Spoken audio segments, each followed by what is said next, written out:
Magandang oras mga kababayan, mga ka-Golden Boy. Usapang Iran pa rin tayo kasi kawawa na talaga ang mamamayan sa Iran. Ito yung mga ordinaryong mamamayan na hindi mga followers, hindi mga hardliners ng IRGC, ng Ayatollah, ng bading na si Mujtaba Khamenei.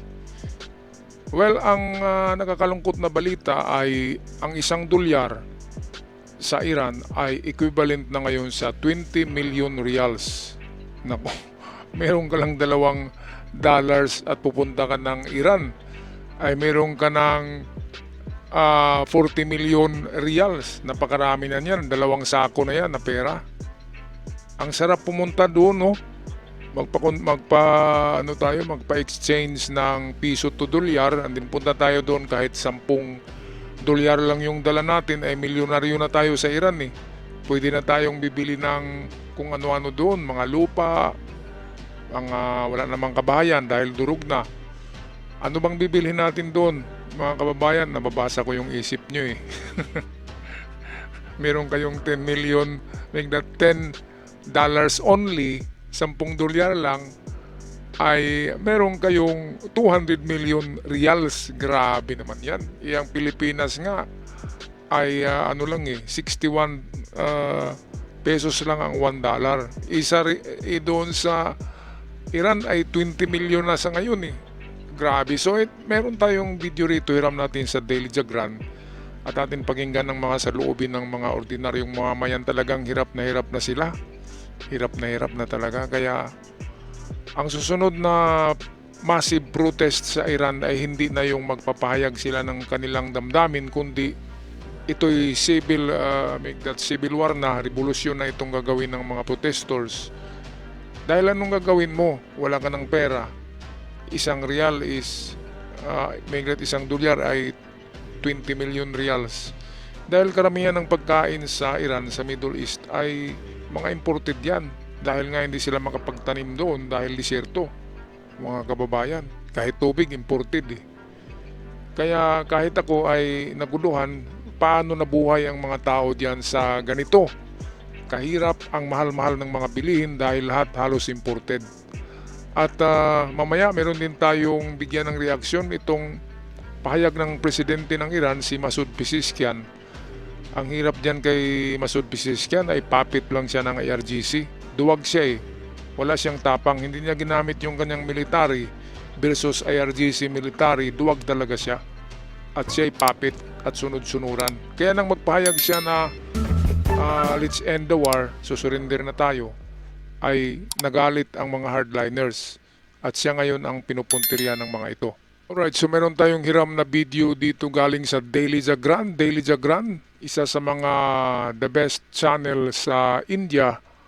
Ito ang video atin panoorin at bigyan ng reaksyon sa bandang dulo nito. In fact, no matter what you look at, whether it's food, medicine, cleaning products, or basically anything people need in their everyday lives, prices have gone up a lot. Sometimes prices even go up from one week to the next. It's become very difficult for us, especially for people like us who live on a fixed salary. Iranians described deepening financial hardship and questioned whether economic pressure can change government policy as the dollar climbed toward 2 million rials, setting another record on Sunday. The US dollar rose above 1.97 million rials on Iran's open market, with sellers asking around 1,979,500 rials and buyers offering about 1,959,500 rials at the time of publication. In my opinion, they really have no other choice. It has to negotiate and somehow work things out. Let me put it this way.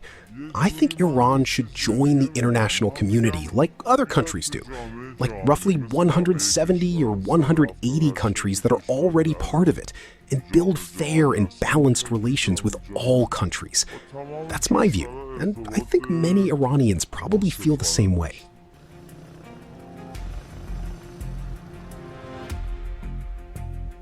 My purchasing power has dropped significantly, like at least 40% in terms of real value. We have virtually given up on many things, to tell you one word. Despite Iranian President Pezeshkian's suggestion to end the war, Iran's military chief, Major General Abdullahi, vowed devastating actions against the United States. What does this mean? How can a military chief undermine the suggestion of a country's president? Iranian president on 21st August suggested, and I quote, "It is better that we bring the war to an end now, as we are in a position of power and dignity." And the moment he suggested to end the war, an Iranian lawmaker blasted the president. Lawmaker Mahmoud Nabavian wrote, and I quote, "What do you mean when you say we should end the war now? Did we start the war? Should we beg Trump and Netanyahu to end the war and not attack us?" These were a lawmaker's words to a country's president. A lawmaker and military chief are overruling the voice of Iran's top leader. Ladies and gentlemen, not just them. Iran's national security chief Mohsen Rezai has now gone a step further. He did not only threaten earthquake-like attack on the United States, but he also pledged attacks on all US allies around the world. Any country that takes part in imposing economic restrictions on us will be regarded as an enemy. Of course, we will first negotiate with them. We will hold talks and tell them to step aside and distance themselves from the United States. But if they do not act, we will strike. We will target that country's interests. Ladies and gentlemen, statements like these do not support peace. Rather, they incite a wider war. Alright, so kung pagbasihan natin ang Pilipinas, tayo'y naghihirap mga kababayan, mga ka-Golden Boy. Ang ating pera ngayon ay 61 pesos kontra sa isang dolyar. So tayo'y naghihirap na, 61 pesos pa lamang. Imagine nyo, ang Iran ngayon ay 20 million reals, equivalent to $1 only. So ibig sabihin yan ay milyon-milyon na beses na naghihirap ang Iran ngayon kumpara sa atin dito sa Pilipinas. So yan ang katotohanan.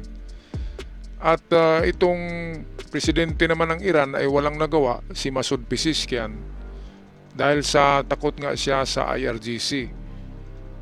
Bakit naman ganun? Meron namang sariling army ang Iran. Yung IRGC army ay iba rin yan. Ibang army yan. Army yan ni Ayatollah Khamenei, yung nadidbol. At merong sariling army ang Iran. Parang sa ano yan parang sa Lebanon. Na ang Lebanon ay may sariling army at yung Hezbollah sa Lebanon ay army din yun ng Iran na tinatawag na proxy. Kaya ibig sabihin yan, doon sa Lebanon ay nagipagyera ang ang Lebanon president kontra sa Hezbollah ng Iran. Ganon din sa Yemen, ang Yemen army ng Yemen na bansa ay nagipagyera din sa Houthi na sundalo rin ng IRGC, ng mga Ayatollah. Kaya tanging ang presidente lamang sa Iran ang napakaduwag na hindi talaga nagpaputok kahit isang putok para sa IRGC. Anong silbi ng kanyang mga suggestion? Presidente siya tapos pinapatahimik lang siya ng commander ng IRGC. Grabe no? Anong masasabi nyo dito mga kababayan, mga ka-Golden Boy? Paki-comment sa ating comment section tungkol sa inyong naramdaman sa mamamayan sa Iran at kung gaano ba kabubo itong IRGC na hindi talaga sila susurrender kahit na naghihirap na ang buong Iran. Alright, sa magpaalam na, maraming salamat sa bagong nag-subscribe at sa aking avid followers. Ako'y laging sumasaludo sa lahat. Hanggang sa muli, paalam.